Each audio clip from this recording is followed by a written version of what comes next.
बम बोले बम, चलो जी बोले बम बोले बम, बोलो जी बोले बम बोले बम, चलो जी बोले बम बोले बम।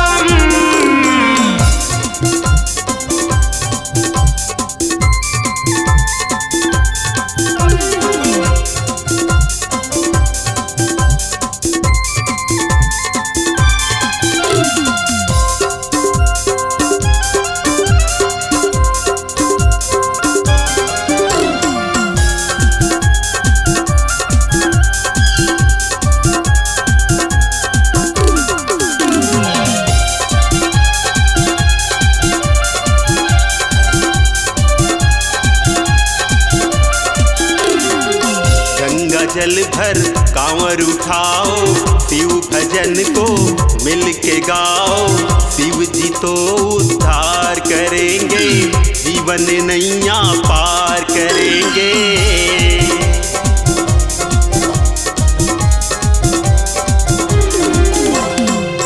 गंगा जल भर कांवर उठाओ, शिव भजन को मिल के गाओ, शिव जी तो उद्धार करेंगे, जीवन नैया पार करेंगे।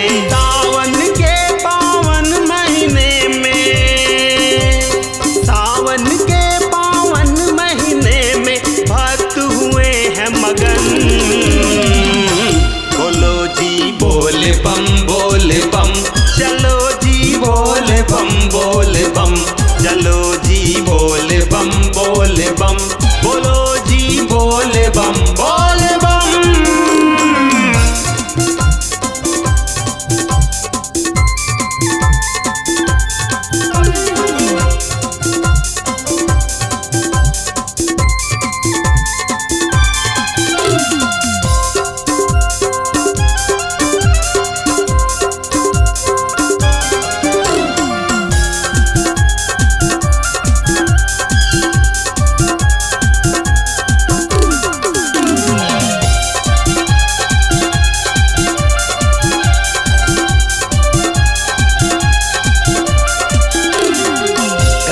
जिनके नागमाला देवहित में विष पी डाला, चारों धाम है शिव चरणों में, कोटि प्रणाम है शिव चरणों में।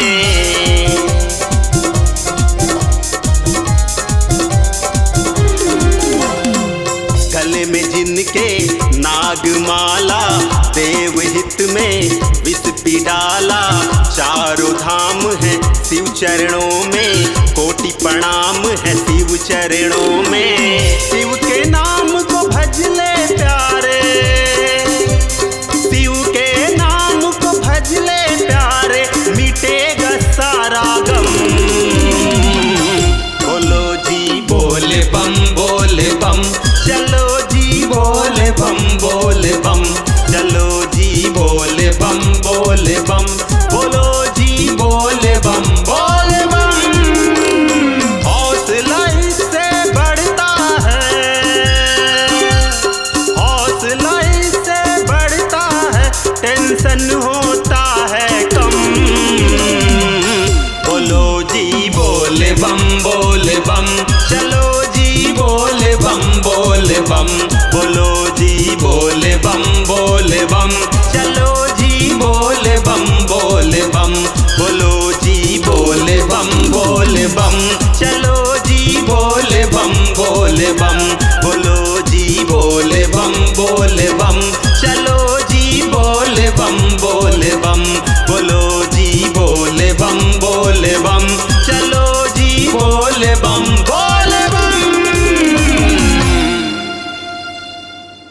जी हाँ, हर सुर में छुपा है एक कहानी, संगीत का जहां है ये दीवानी। तो चले आइए MSR म्यूजिक बंजी में रचने अपनी नई कहानी।